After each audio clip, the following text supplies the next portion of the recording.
আসসালামু আলাইকুম। দেশি কুকিং লাইফস্টাইল আপনাদের সবাইকে স্বাগতম। আশা করছি আপনারা সবাই ভালো আছেন। আমি আলহামদুলিল্লাহ ভালো আছি।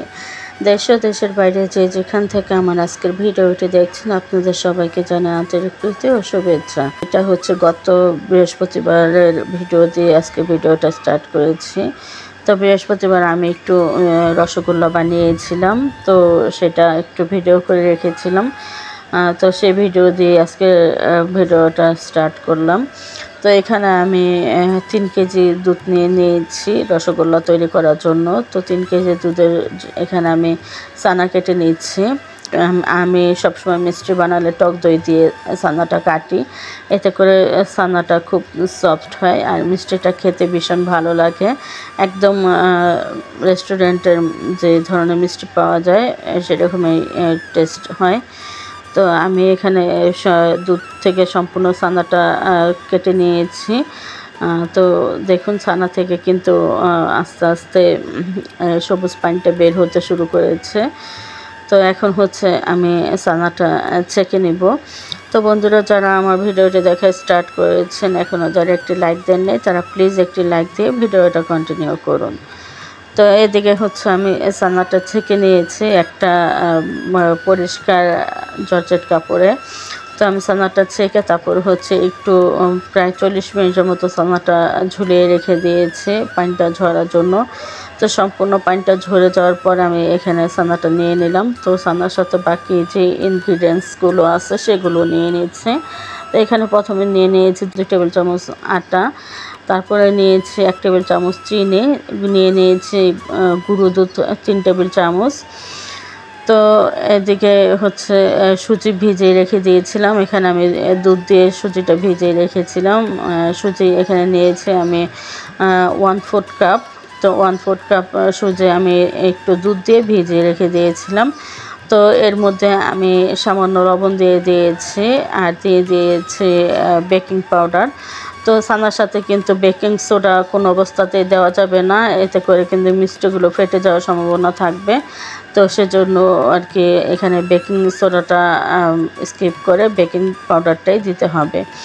তো আমি ছানাটা খুব সুন্দরভাবে মেখে নিয়েছি। আর এদিকে হচ্ছে আমার শাশুড়ি মা সন্ধ্যার সময় খাওয়ার জন্য ডালের বড়া বানাচ্ছিল, তো নিয়ে আমাকে এনে দিচ্ছিল। তো আমি বললাম যে আমি এখন হাত দিয়ে ঝাল ধরবো না, এখন যেহেতু আমি মিষ্টির কাজ করতেছি তো ঝাল ধরা যাবে না, এতে করে মিষ্টিতে ঝাল ভাবটা চলে আসবে।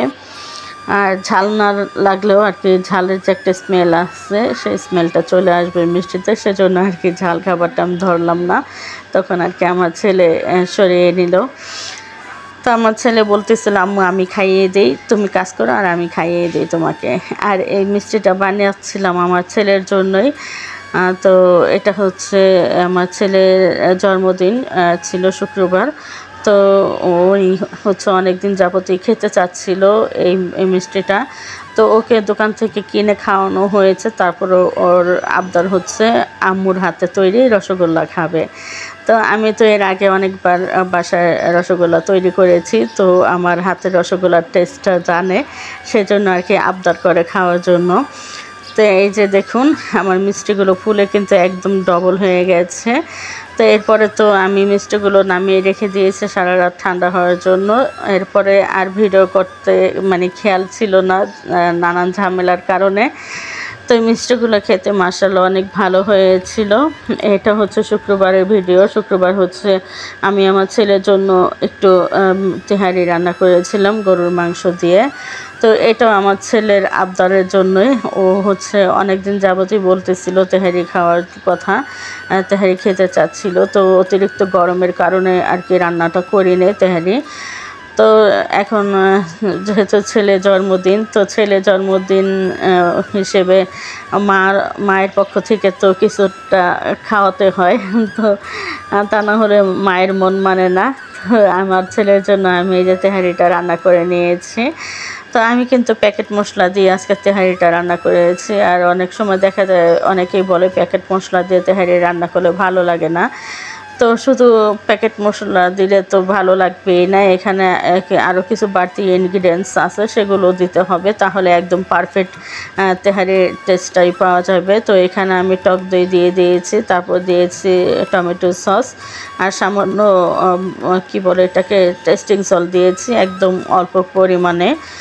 তো এটা যদি আমি চিকেন দিয়ে করতাম তেহারিটা তাহলে টেস্টিং সল্টটা দেওয়ার প্রয়োজন ছিল না, এটা যেহেতু গরুর মাংস দিয়ে করেছি তো এখানে কিন্তু টেস্টিং সল্টটা না দিলে ভালো লাগবে না খেতে, সেজন্য একটু টেস্টিং সল্ট দিয়েছি। তো এখানে আমি তো আপনাদের সাথে কথা বলতে বলতে কিন্তু আমার তেহারিটা রান্না করা প্রায় হয়ে গেছে। তেহারিটা আমি মাংস কষিয়ে তারপর হচ্ছে পরিমাণ মতো পানি দিয়ে দিয়েছি। তো পানিটা বলক আসার পরে পোলার চালগুলো দিয়ে দিয়েছি, আর পোলার চালটা আমি রান্না করার আধা ঘন্টা আগে ধুয়ে রেখে দিয়েছিলাম, এতে করে তেহারিটা একদম ঝরঝরে হয়, ঝরঝরেও হবে আবার সফট হবে, মানে একদম পারফেক্ট একটা তেহারি তৈরি হবে।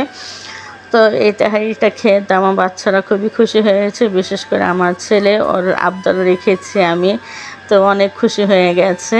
আর মিষ্টিটাও তো মানে বাচ্চারা খুবই পছন্দ করেছে।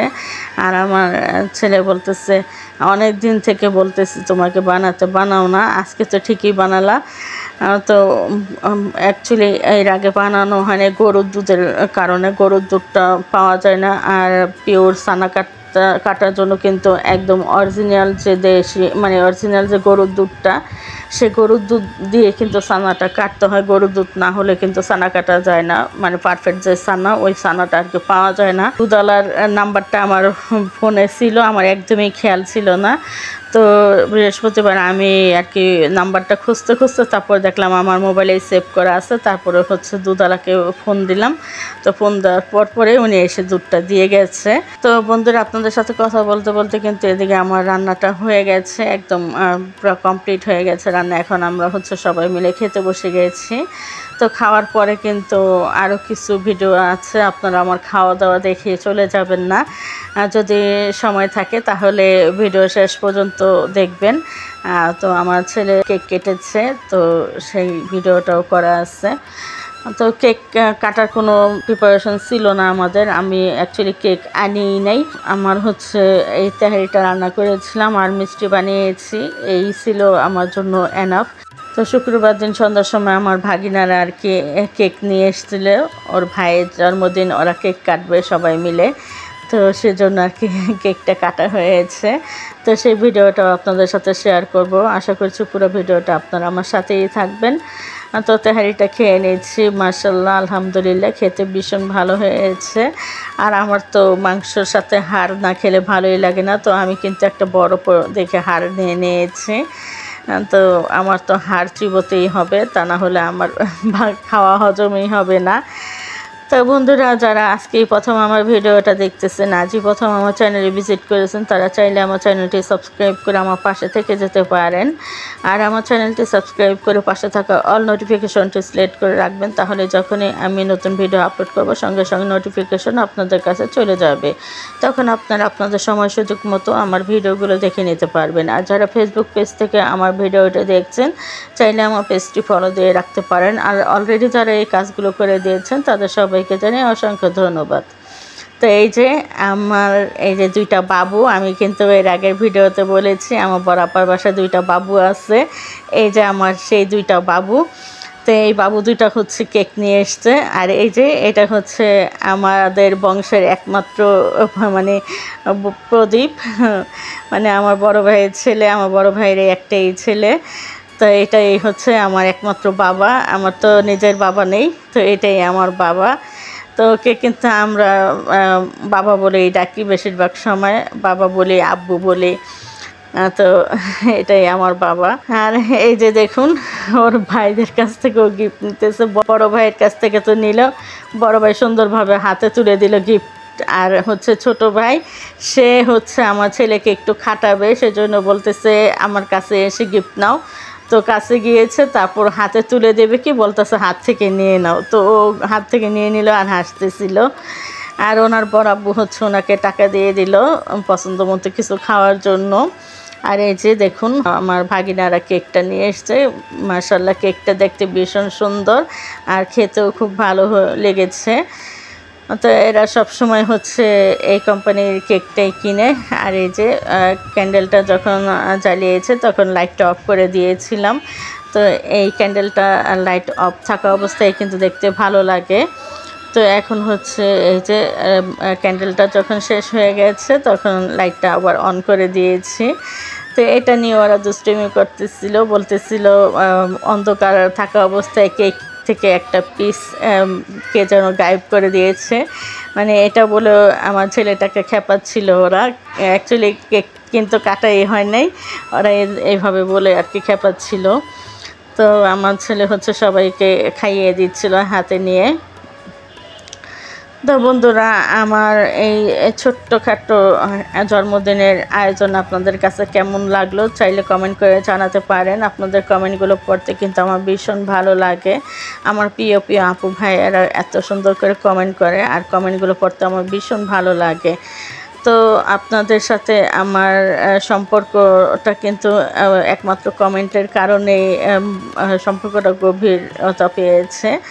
তো সেজন্য সবসময় বলি আমাকে কমেন্ট করবেন, আপনাদের কমেন্টগুলো পড়তে আমার ভীষণ ভালো লাগে। তো এদিকে হচ্ছে আমি কেকটা পিস করে নিচ্ছিলাম, সবাই খাবে তো সেজন্য পিস করে দিয়েছি, সবাই সবার মতো নিয়ে খাচ্ছে। তো বন্ধুরা, আজকের মতো এ পর্যন্তই। আগামী ভিডিও দেখার আমন্ত্রণ জানিয়ে আজকের মতো বিদায় নিয়ে নিচ্ছি। সবাই ভালো থাকবেন, সুস্থ থাকবেন, অবশ্যই নিরাপদে থাকবেন, আর আমার ছেলেটার জন্য সবাই দোয়া করবেন। আল্লাহ হাফেজ।